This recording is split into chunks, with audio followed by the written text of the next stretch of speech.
started learning about this Institute of Heart Math, where they had researched ways to work with the heart to bring the heart into a state of coherence. And this is where you touch the magic of your heart and soul. It's really amazing. So this is like a think tank of people with all different backgrounds and a lot of really amazing backgrounds in meditation, like transcendental meditation. And they came together and to find ways, how can we take people into their heart? I think that was the question that they solved, because that is what they solved. And what they do is they teach a process that takes you into coherence. And if you think of coherence, the symphony is a great example, because when you listen to them when they're trying to tune up, that's incoherence. And then when they're playing this beautiful melody together, and every person is playing their part and adding their beautiful note that works with all the other notes, that's coherence. And that's what we need to have with our body, heart, mind, consciousness, and mental focus. When we can go into that state, we reach a coherence that makes a visceral change in our body.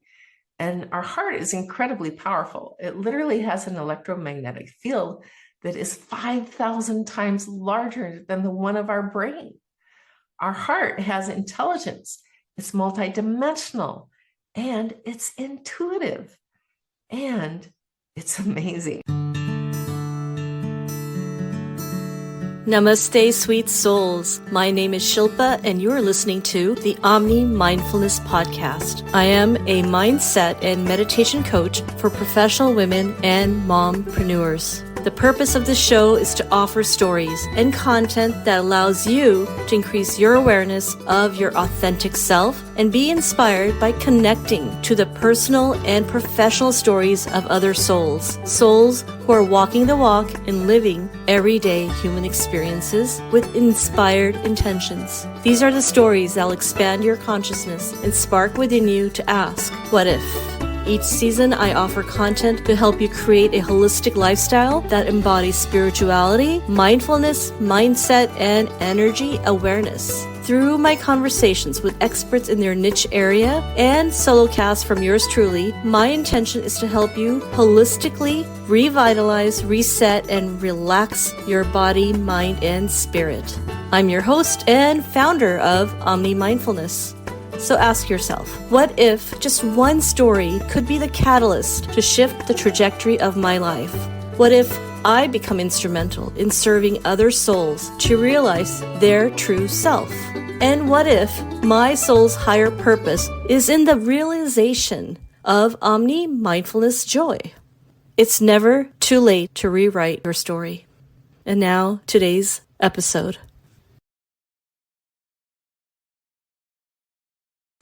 Welcome back, sweet souls. This is your host, Shilpa. I wanted to share some exciting news about a little challenge I'm running as I'm trying to get more people to discover this podcast and the conversations that inspire those who value personal growth. And the best way to do that is to leave reviews. You can leave a review on Spotify, Google Podcast, or Apple Podcast. So my request to you is to leave a review if you feel that you've received any value at all from these episodes of Omni Mindfulness. It would mean so much to me if you could write a little review regarding any episode that resonated with you. Please take a screenshot of that review and email it to me at omnimindfulness@gmail.com. In return, I will offer you my one-page guide to spark your meditation practice through Sankalpa. Sankalpa is a Sanskrit word for intention setting. Along with this, you'll receive a link to my guided meditation that will guide you through an intention setting meditation, positive affirmations, which you can practice daily. I guarantee that this gift will help you start a daily intention setting practice with a spark. It is my gift for you for being a listener, being a supporter, and of course, to enable you to manifest the best meditation practice. We are now in the season of reflections, which is my 4th podcast season, highlighting spirituality, mindfulness, energy awareness, and mindset.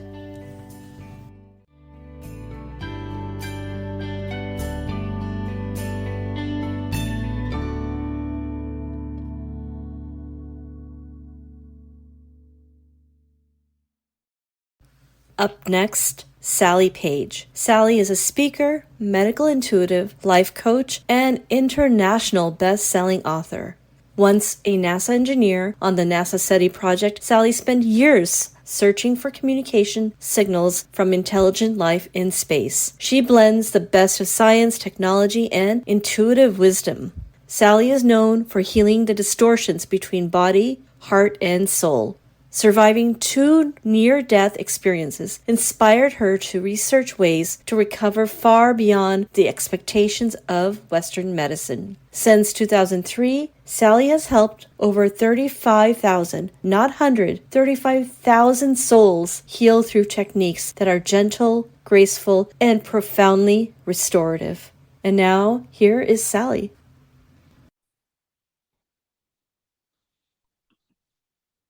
Sally, it's so nice to have you here today. Shilpa, thank you so much for having me. I'm excited to be on your podcast.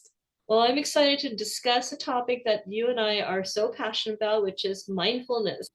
Your background is fascinating. Perhaps you can share your journey of how you arrived in the healing space. Well, it was not by design. It was life took me on a journey that I did not expect to have. I have a background in engineering and physics.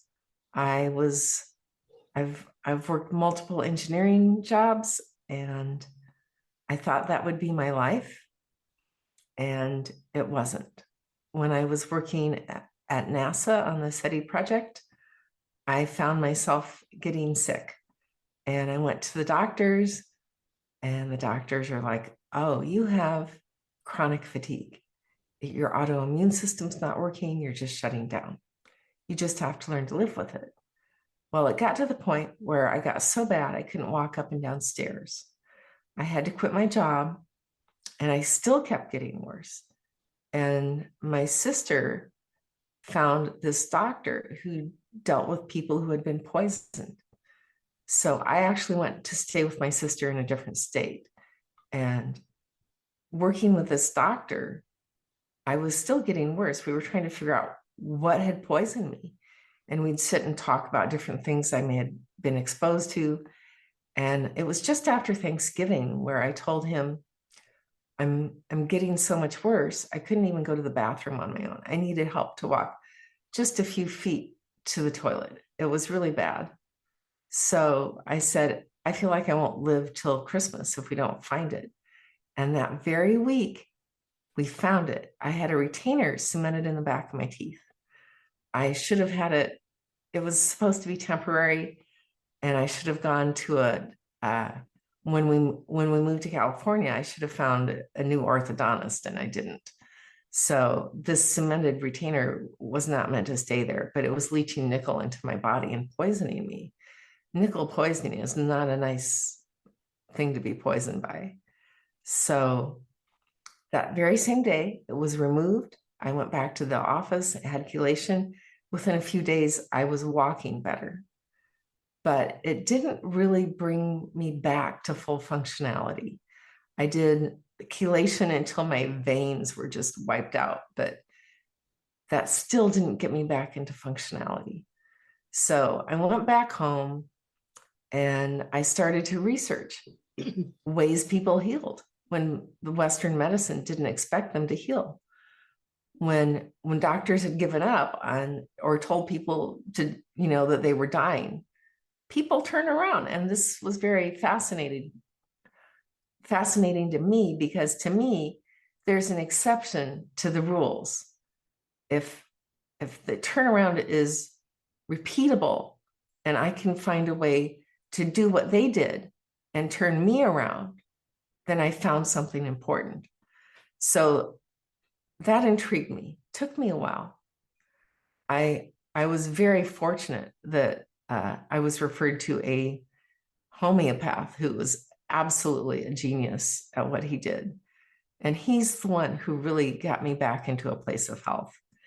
And that is a long journey, which is its own separate story. But yeah, I had to change a lot of things to heal. In your path to arriving to that healing space is similar to what I feel like I had gone through, and you and I bonded over that. Our background is in technology. We spent a lot of years in that space, Yes. and there were lessons to be learned about recognizing who we are, not only within our body, but what that means in terms of the energy that we carry. So we talked about feminine energy. Maybe you could share a little bit about that in relationship to women in certain environments. Well, definitely the feminine energy was probably one of the last things that I really healed within myself, but I had to go deep to do it. The thing is that most corporate structures are designed to support men because it's traditionally been a masculine environment. Women so often suppress their feminine to fit into the masculine structures so that they can have a job, have a career, put food on the table, support their families. And they don't realize it, but as they shut down these feminine qualities of their body, of their emotions, of who they are, they're shutting off part of what makes them healthy. A lot of times you'll see very driven career women that don't think about having babies till later in life, and then the fertility doesn't work. And it's not necessarily, especially if they're struggling with it, there's emotional things, there's mental things about shutting off the feminine to fit into the masculine world. So it can be really deep, and there's a lot of healing to happen. And it's also emotional, and it's also mental, and it's also how we deal with life. I mean, COVID came along and it made a big change for so many people. We were taken out of the office situation, and people were at home with their families, with their kids. They could go walk the dog during their lunch. They could see what their kids were doing for homework. And the thing is, it allowed the structure to be a little bit looser. And I think for women, that was a gift. And for men too, because it allowed us to each, not that there's one way to be for masculine and one way to be for feminine. I'm not saying that at all. We're all a combination of both. And some of us have more of one than the other. And, your balance is your balance. But women do tend to shut down to fit into wherever they need to fit in life. So, like, women are driven by cycles, not by daily schedules. And just the menstrual cycle, if women can honor that, and sometimes they need a day or two a month where they can wrap up in a blanket and drink a cup of tea and just rest for an hour in the middle of the day. And working at home enabled women to do that if they needed to. So it was a great thing. Absolutely. And just recognizing when to nurture yourself and self-care is becoming something a little more even talked about in mainstream in terms of how we can honor ourselves more mindfully. Yes, definitely. The thing is, your body is, yes, it's physical and it's biological, but it's also mental, it's also emotional, it's also consciousness, it's also energy, it's also spiritual and vibrational. And all of these things are involved in both health, healing, and illness. So when we recognize that we're so much more than just caring for this biological thing, we need to take care of the whole being. It changes the game. I couldn't agree more, especially when he said the whole being holistic approach, even with my challenges of having a child, because I am one of those women who waited, not necessarily consciously. It was because I didn't meet my soulmate till I was much older. And then by the time we started to have tried to have children, we struggled. And that there was very little space to heal and return to work, heal and return to work. It was a cycle, and these cycles need to be honored. They Now, do. oh, one of the things that has fascinated me with our conversations is that you've taken this information, all this knowledge you've gained, not only from your self healing for yourself, but now into a practice. Maybe you could share a little bit about how you've created a practice around this. So I have been doing alternative healing work since 2003, where I've helped others find ways to heal and heal beyond expectations frequently. And that part is the most fun, because Western medicine doesn't have all the solutions. And I don't discount it. I know it's valuable. I believe it's needed. And I believe that the best situation is working with a doctor, working with medical people, and just expanding it to be more holistic. What I do is very specialized, and it's a very different approach. And the different approaches to healing, the broader perspective of having an intuitive, I call myself a medical intuitive, that can see into levels of your energy, levels of your emotional body, levels of your consciousness, and even your soul. Is it really necessary for healing? And to really deeply make changes, those levels need to be addressed, because frequently people come in and they have something that doesn't heal with Western medicine, or they've tried everything else and then they come to me, and it could be simple, but just because they haven't tried something like this, they didn't know it was simple to heal. And then also, we have stuff we just stuff in our body. We stuff emotions and trauma and stress into our body that stays there unless we release it. And this becomes a toxin in our body if we don't deal with it. So all these things are important, and those are the types of things I work with. I've had people have amazing things just going in and dealing with past lives, because, and I didn't, when I started this, I'm like, what, past lives? That doesn't even make sense. But it's so amazing for healing, and it has a huge impact. And even just our biological lineage has such an impact on the patterns that we keep repeating that keep us stuck and keep us from moving forward. So it's amazing. It is amazing. And you've had life experience, and not just with the healing you've gone through with the poisoning that you had described, but also Yes. you mentioned to me in conversations in the past that weren't you in a coma for a period? Bacterial meningitis. I waited like you till late in life to have my son. And just because my husband didn't want children sooner, and I was kind of stuck waiting. And so my son was 17 months old. I got bacterial meningitis. They caught it very, very late. I went into the hospital. I was in a coma. My hands and feet turned black, which is part of meningitis, because frequently you lose parts of your limbs. And my family was called to California, expecting to come take me off of life support and have a funeral. And at the very last moment, I woke up. No one thought I would. No one thought I would. But what they didn't know is I went on my own inner journey, where I had a choice to stay or to go. And I chose to stay because I wanted to raise my son. And I woke up with inner knowing that I would completely heal, and an inner knowing that I would help other people heal, because I've been studying all this healing work to recover from the metal poisoning. I learned so much, but there was still so much more to learn.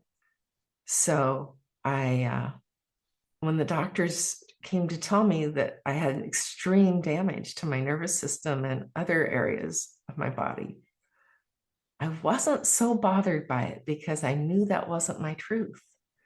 It's where I was. They weren't wrong, but I knew it wasn't my future, because I'd been given an inner knowing from the coma experience where I went on this coma, because there is more than just your physical body. There's much, much more. There is much, much more. I Yes. am so fascinated with the connections you've made in terms of understanding your intuition, where that information is coming from, the emotional intelligence that you have developed, as well as then connecting that to your mind and your body, and then to your heart. And I'd love for you to share a little bit about this concept that you and I've discussed called heart math. So I found out about heart math when I was already a medical intuitive, using my intuitive abilities to help people heal. And when you're helping people heal with them, you really learn to rely on and trust that inner intuition. But I would hear people talk about, oh, I'm just going to tune into my heart. And I'm like, what? How do you tune into your heart? That didn't make sense. So I started learning about this Institute of Heart Math, where they had researched ways to work with the heart to bring the heart into a state of coherence. And this is where you touch the magic of your heart and soul. It's really amazing. So they have, this is like a think tank of people with all different backgrounds and a lot of really amazing backgrounds in meditation, like transcendental meditation. And they came together and to find ways, how can we take people into their heart? I think that was the question that they solved, because that is what they solved. And what they do is they teach a process that takes you into coherence.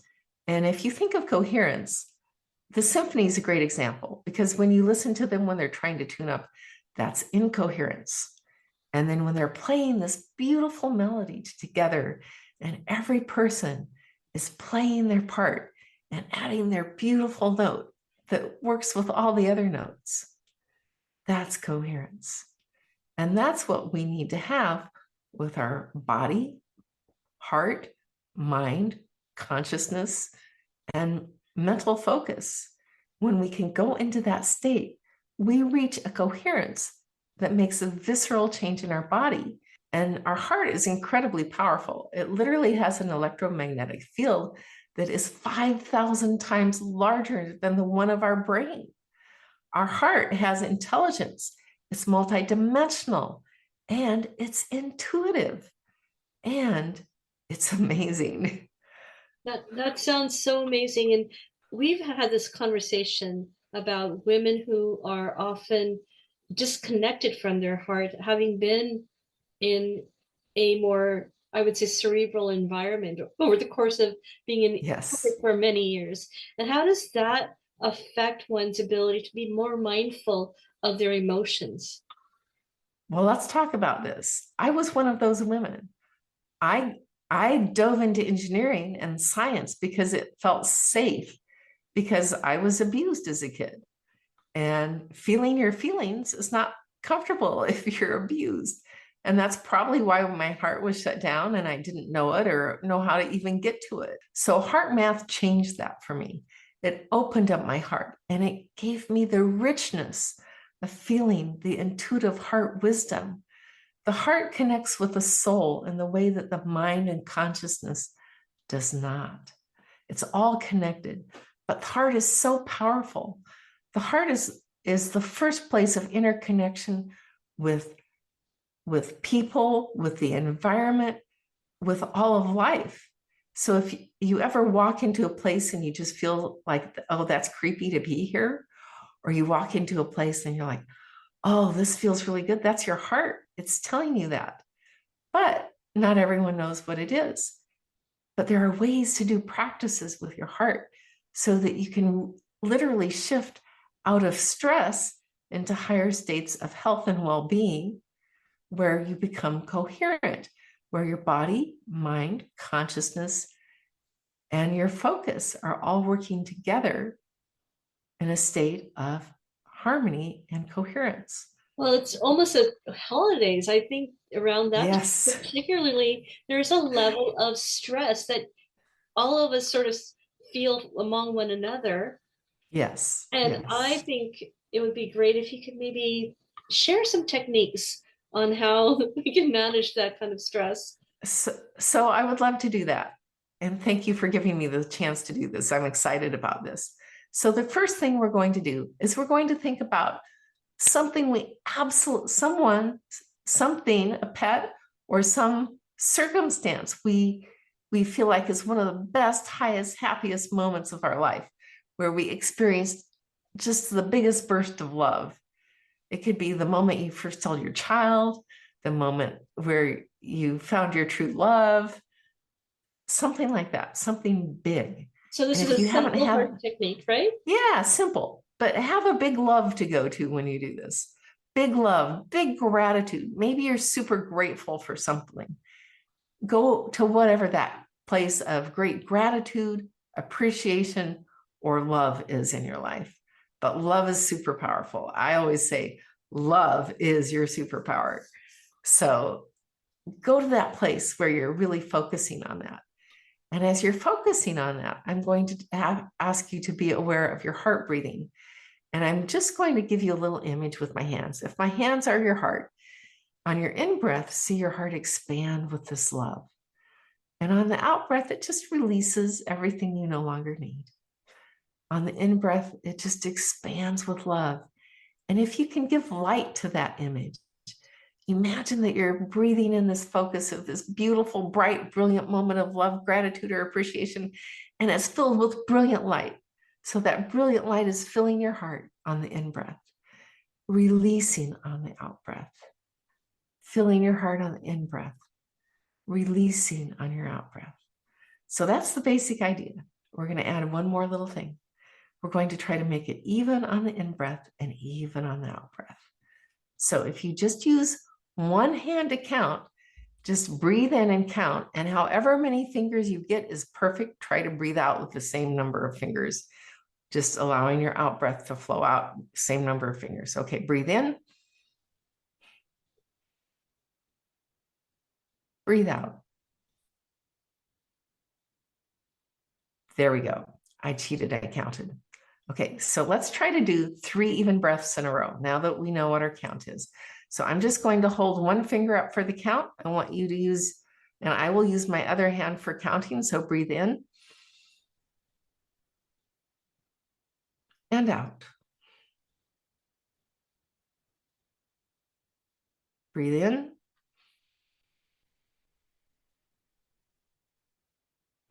and out. Focus on your big love. Breathe in and breathe out.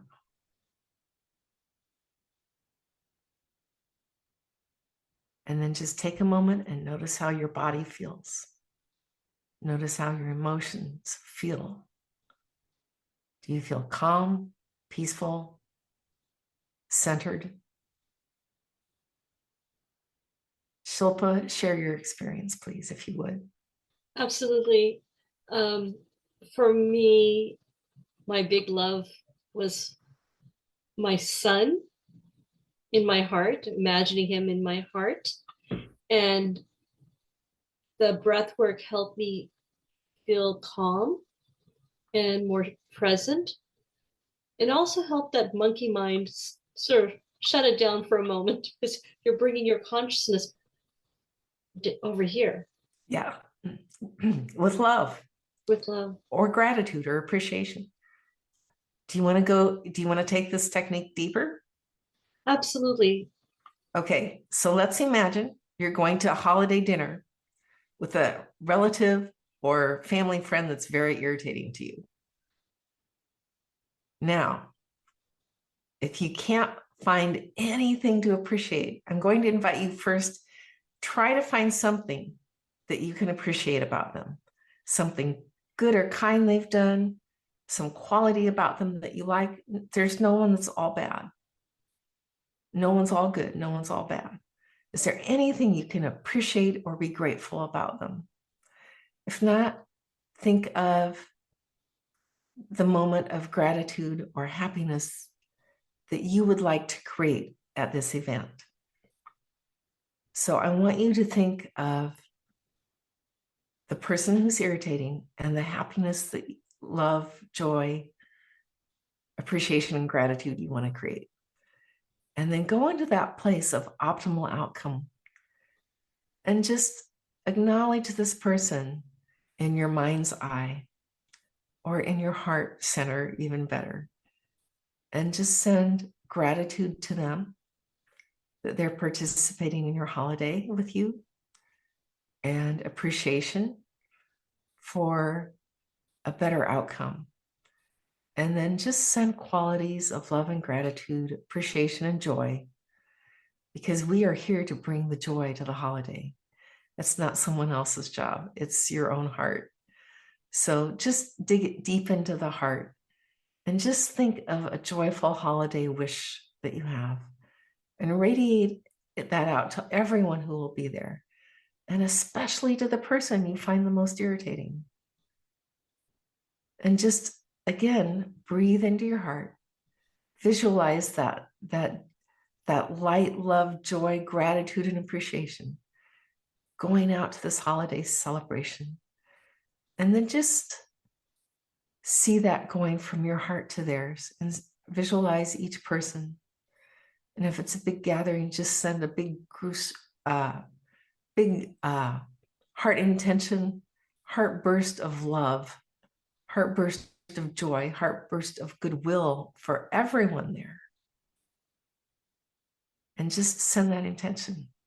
Now, if you do that, from the time you hear this until your holiday event, it will go better. It will definitely go better because you're creating that joy within your heart. If you walk in with a heart that's filled with these good qualities, you are going to bring more of that through your words, and everything you say, everything you do will at least start better. And then if you have a difficult moment, run in the bathroom and do a quick reset with this breath and intention. That's my holiday tip. And that energy that comes from the heart is the same vibration you and I talk about, that energy that we are, that soul. That's the truth of who we are on the soul level. Our soul is happy and loving and joyful. We just shut that off. We don't need to shut it off, but we do. So let's tap into that, because that's that place of coherence with those qualities is truly when we're our best self. And the other it's also, sorry, go ahead. Yeah, you also mentioned though that when this energy shift occurs from the heart through that technique, yes, you just shared the simple heart technique, it also affects other actions we take, such as speech. And you and I have had a conversation, yes, about how speech has its own energy. One of my favorite quotes is, words are a wall or a window, and they can affect vibrationally those around you. So perhaps you can share a little bit about that tip you've shared with me on. I would love to. This is actually a tip about word awareness. And it's really important if you're feeling irritated or angry or overwhelmed to be consciously aware of your words, because every word you speak has a phi spiral. That is a creative spiral, meaning every word that goes out of your mouth continues out into the universe. Your heart is also a phi spiral. So getting your heart and your words lined up is really important. So how this works is, if you're speaking words of gratitude, love, appreciation, joy, inspiration, and encouragement, it's an upward spiral. And not you should in encouragement, is just inspiration that is not controlling, but upward spiral. So every word you say that's positive. I really appreciate seeing you today. I noticed your smile. It's so great to appreciate someone. Say something kind that is true for you. When you see someone, you're starting an upward spiral. When you're irritated, like if your kid just ran across your clean floor with dirty boots on from being in the mud, and you're like, you had a really tough day and that's like your last straw, you might say, something you regret. Stop it. You might call them a name, or if it's your husband, you might say, you jerk, you're not listening to me, or something. You don't want to say unkind things to the people you love. So it's important to be aware of your state and change that. If you just yelled at somebody, catch it right away, because every single word has momentum. If you have one positive word, that's momentum point one. If you have 10, that moves you up a little bit more. And if you can say 20 positive things, you've probably shifted the mood. So if you go into the negative, the more negative comments you make, the more things escalate into the negative, because you're creating a negative spiral, which I call a downward spiral. So you want to be aware of which direction your words are going, because they are adding momentum.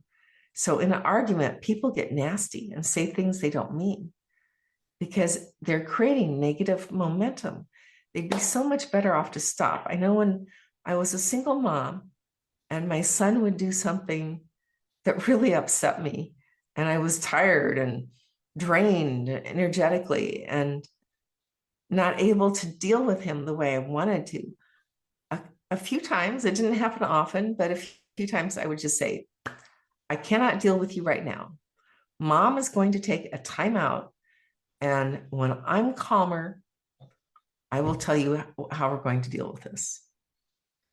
We'll talk about how we're going to deal with this. So I'd go to the room and shut my door and just stay in my room, in my bedroom, until I had reached a state of calm and didn't want to ground him for multiple years. But we are not our best self when we're in these places of negative emotion. It's important that we recognize that and learn to control ourselves. The only person we truly have control over is us. So if we don't like the situation, we change it by changing us. Yes, okay. Absolutely. And what's interesting about that is that vibrationally, the words have its own entity, like it's its own energy. However, your physical being, when you remove it from that space, you're also making a shift in the energy, allowing you to sort of reset. Yes. And we can literally choose to speak garbage and dump it on people, or we can literally choose to speak something of hope, upliftment, and encouragement. Absolutely. So what choice do we want to make, especially for the people we love? Oh my goodness. Yes. We need to be aware. There are many times when, as angelic as my son is, I sometimes lose it.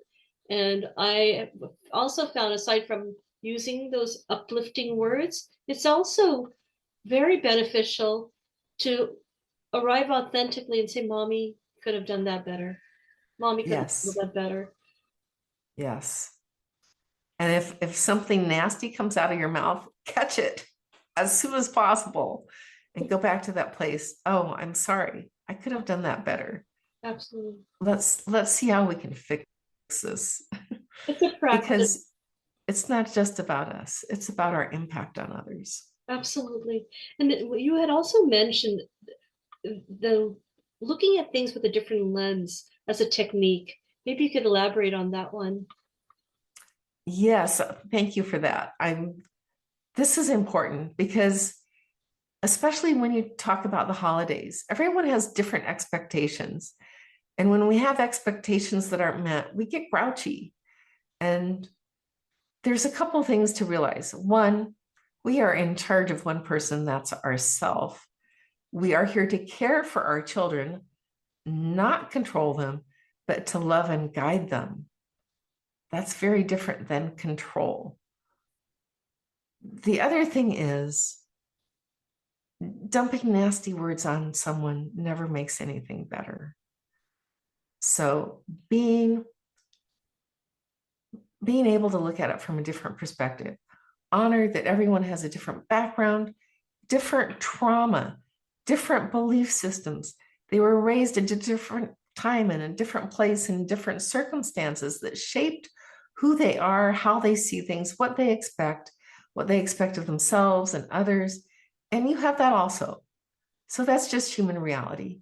So when you're in a situation where you're irritated by somebody, you have to step back and say, oh, they always reply this way, and that really irritates me. So step out and say, let me take myself out of that room and out of that situation and say, is what they're doing or saying something that would upset me from someone else? Or do I do that myself? Good one to check. And then say, if it's really upsetting me, let me just take a bigger look and step back from this whole holiday thing.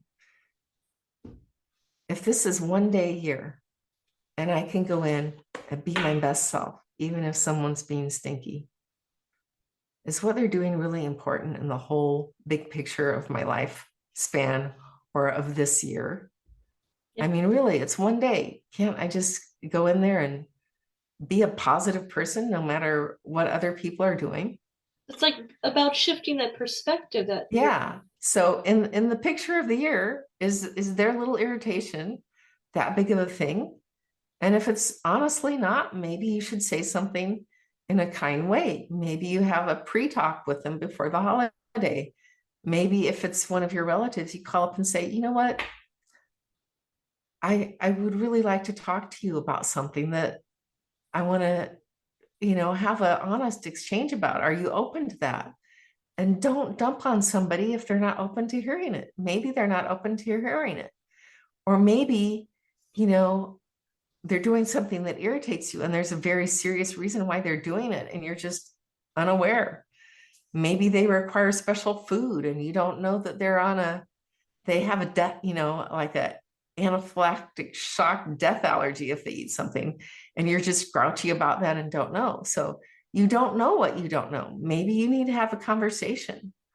Yes. Maybe, there's different ways to approach it, but back out of it first and seeing if you're just being reactive. Yes. And if it's something you can let it go, let it go. And that's something that I think a lot of us, I can speak for myself, that you learn over the course of your life that there are different perspectives, and learning to look at things in a different way and having that awareness really can help you feel like you're more grounded in who you are in relationship to others, right? Right, absolutely. And also seeking a bigger understanding of someone. Maybe they don't understand something that is really important to you, is important to you. And maybe you don't understand what's important to them.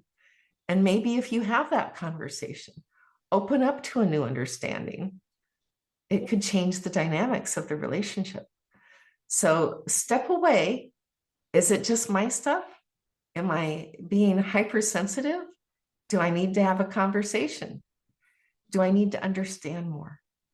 And understanding and respect are woven together. So never have a conversation where you can't go into it with the goal of understanding and treating that person with respect, because they deserve it just as much as you do. Even, we all have our own wounds. And when we don't understand the other person's wounds, it's not helpful.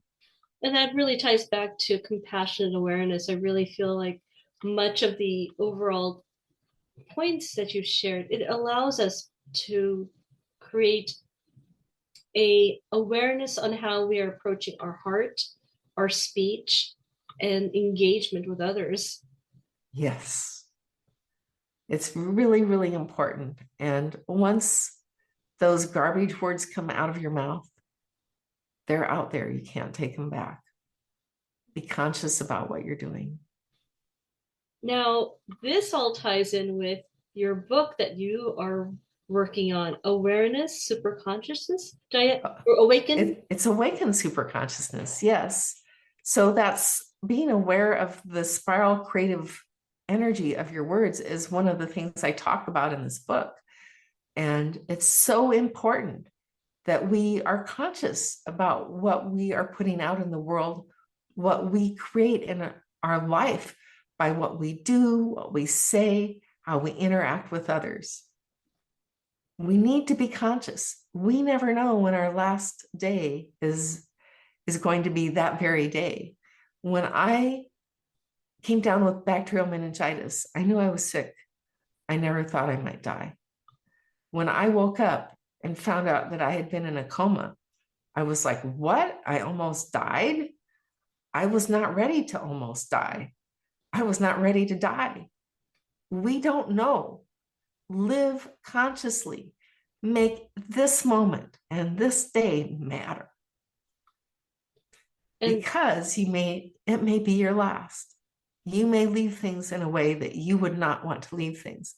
If you are really conscious, always live doing what matters most. And constantly awakening yourself on mind, body, spirit is something that it comes through not only in engaging with you, but also in your new podcast and in your book, you go into that. Yes.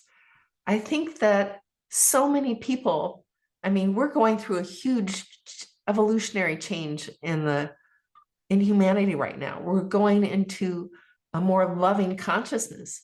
Love is the consciousness that will shift humanity. We are moving into a state of unified human consciousness where humanity will just be aware of each other through our states of consciousness. And the more we raise our love quotient, our appreciation and respect for each other in life, the closer we come to that place. So part of my job is to help people do that, to get people who are stuck in their muck, and we all have muck. I have muck, there's no doubt. So it's about how do we develop an inner awareness, an inner heart, mind, soul, and expansive consciousness awareness to realize that we are here to create our reality. And we create our reality by our thoughts, our feelings, our words, our actions, and our intentions. So this is where our consciousness comes in. When we can go into higher states of consciousness that we reach through the coherence focus, we change our world. You can change the course of your life. Absolutely. But it takes intention. And if you can just start your day with 5 minutes of sending that heartfelt intention of love, joy, gratitude, and appreciation into your day, into the people you'll meet, that helps set your energy for the day. So there's so many practices of consciousness that you can do. It really makes a difference on how you experience life. It really does. My goodness, you've shared so many lovely tips that are so impactful. Anything else you'd like to share with the audience? I would say people feel like they don't make a difference sometimes, but everyone makes a difference. Every word you say makes a difference. Everything you do makes a difference.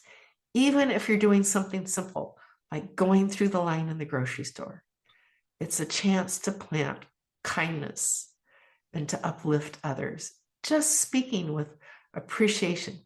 Thank you for doing that. How are you today? I hope you're doing well. Goodwill towards others. We can make a difference.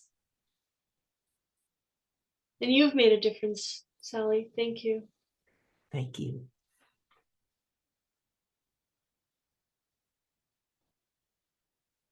Thanks again for tuning in. Check out the links in the description and please subscribe, follow, and share. And continue to practice Omni Mindfulness.